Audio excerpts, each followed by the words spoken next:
Bienvenido de nuevo, vimos la última vez cómo crear materiales y asignarlos tanto a objetos como a partes individuales de una malla. Hoy daremos un importante paso adelante y veremos el uso de nodos. En Blender hay un layout especial diseñado para ayudarnos cuando queremos definir un material. Este es el layout llamado Shading que encontramos aquí arriba. Así que hacemos clic y nos encontramos con un layout completamente diferente. Pero como hemos visto desde las primeras lecciones de este curso, sabemos que se trata siempre y exclusivamente de Blender, así que no nos asustemos. Simplemente tenemos más ventanas con diferentes editores. Aquí en el centro tenemos siempre el Viewport 3D, en el que se ha configurado el método de sombreado llamado Material Preview. Vemos que hay un fondo, en lugar del clásico fondo gris, vemos una especie de imagen. Luego aquí tenemos el navegador de archivos, tenemos el editor de imágenes y aquí abajo el editor de sombreados. Este es el editor de nodos. Vamos aquí a la derecha a la ventana de propiedades en la sección de material. Tenemos nuestro material por defecto. Vimos la última vez cómo borrarlo, crear nuevos, etc. Y vimos cómo podemos definir algunos parámetros dentro de la subsección Surface. Pongamos un ejemplo. Vamos a cambiar este color blanco a rojo. Vemos que nuestro cubo se ha vuelto rojo y vemos que aquí también dentro del Shader Editor algo ha cambiado. Es decir, el parámetro Base Color también se ha vuelto rojo. Observamos que aquí a la derecha tenemos exactamente los mismos parámetros que encontramos aquí dentro del nodo llamado Principlet BSDF. Así que básicamente todo lo que podemos hacer aquí a la derecha también lo podemos hacer aquí dentro del editor de nodos. La diferencia es que aquí podremos ver todas las concatenaciones de nodos que vamos a insertar, mientras que aquí a la derecha sería mucho más difícil. Así que aquí, digamos, es el lugar ideal para ir cambiando algunos parámetros sobre la marcha, pero es aquí dentro del editor de sombreadores donde se va a hacer el grueso del trabajo y también veremos cómo los materiales pueden llegar a ser muy complejos de hacer. Así que recuerda siempre, los parámetros que vemos dentro de la sección material también se encuentran dentro del editor de shaders. Antes de empezar, vamos a tomarnos 2 minutos para entender lo que son los nodos. Imagina estos pequeños rectángulos que podemos seleccionar, mover simplemente con un clic del ratón. Podemos hacer zoom para acercarnos, hacer clic con la rueda del ratón para desplazarnos. Aquí, imagina estos objetos como pequeñas piezas de código, verdaderos subprogramas que toman información del lado izquierdo, la procesan y la lanzan al lado derecho.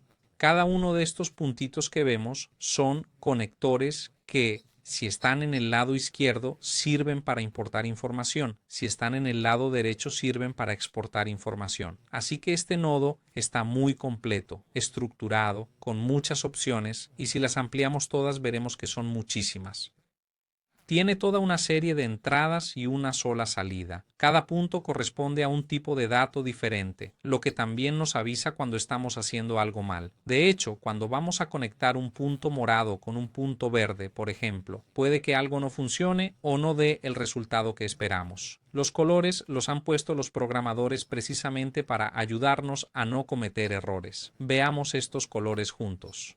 El amarillo indica información de color, es decir, información RGB. Si soltamos el puntero del ratón también se nos da información, ya ves, color del material utilizado para la difusión, subsuperficie, metálico y transmisión. A continuación veremos cuáles son. En concreto el color ahora mismo es 0, 8001, etc. 0, 6, 0, 1. ¿Qué son estos colores? Verás, son un grupo de 4 valores. El primero indica la cantidad de color en el canal rojo. El segundo es la cantidad de color en el canal verde. El tercero, que en este caso es 0, es la cantidad de color que encontramos en el canal azul. Mientras que el último color, que en este caso es 1, indica la transparencia de la imagen, del color que vamos a utilizar. 1 significa completamente opaco, 0 completamente transparente.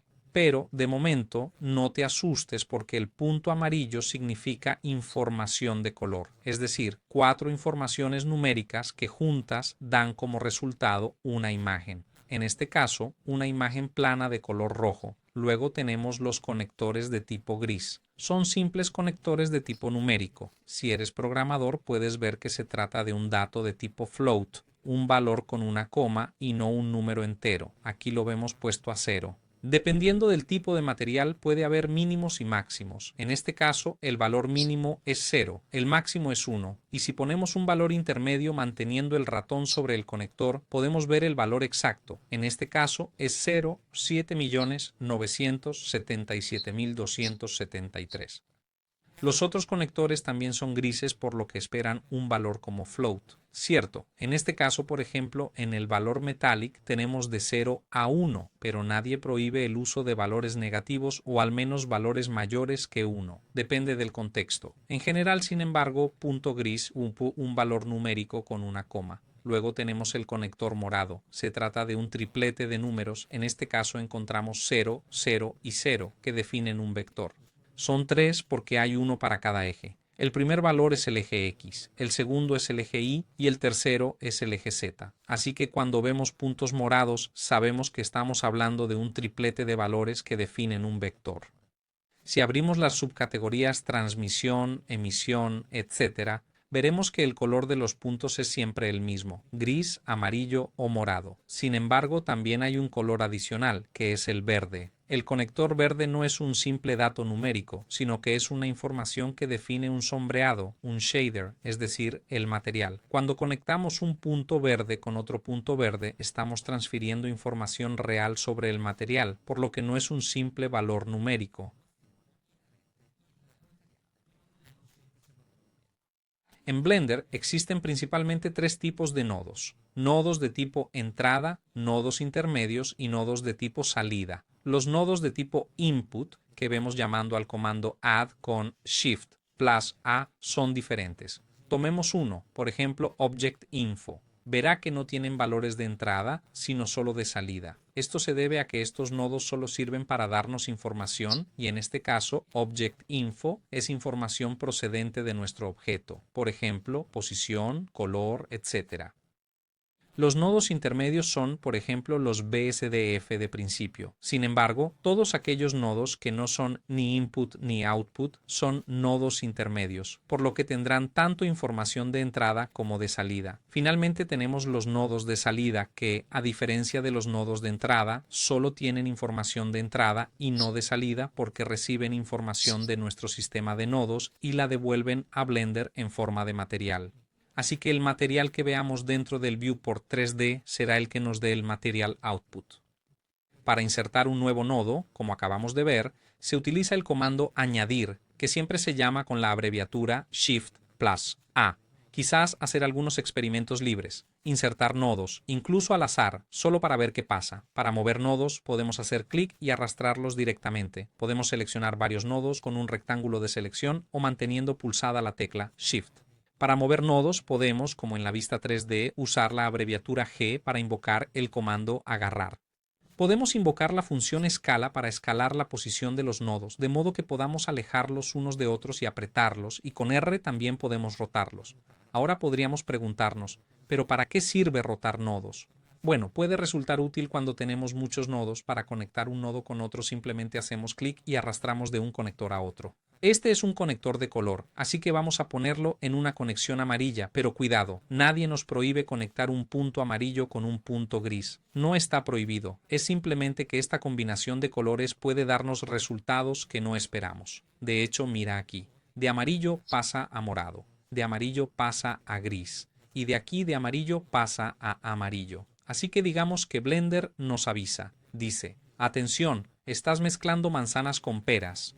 Pero te dejo hacerlo igualmente. Lo importante es que sepas lo que estás haciendo. Como puedes ver en la salida de un nodo, podemos conectarnos a múltiples entradas. Nadie nos prohíbe hacer decenas de conexiones de salida, pero por el contrario, en una entrada dada solo podemos entrar con una información. Es decir, por ejemplo, si ahora voy a volver a conectar este dato en la entrada IOR, verás que se sale el otro porque no puede haber más de una información entrando a la vez en el mismo conector. Sin embargo, no importa si recuerdas esto porque Blender te lo recordará automáticamente. Cuando conectes algo, el otro se desprenderá. Para poder conectar dos informaciones diferentes en la misma entrada existen nodos especiales. Por ejemplo, ahora voy a insertar un nodo de entrada de tipo RGB.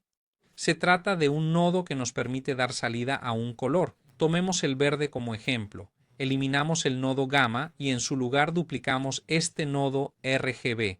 Con Shift plus D lo duplicamos. Y a este, por ejemplo, le damos un color azul. Entonces, ¿cómo podemos conectar este color con este otro al mismo tiempo, ya que solo puedo dar un conector como entrada? Aquí hay nodos que se crean precisamente para poder mezclar más información. En este caso tenemos que mezclar información de color, por lo que utilizaremos un mix color.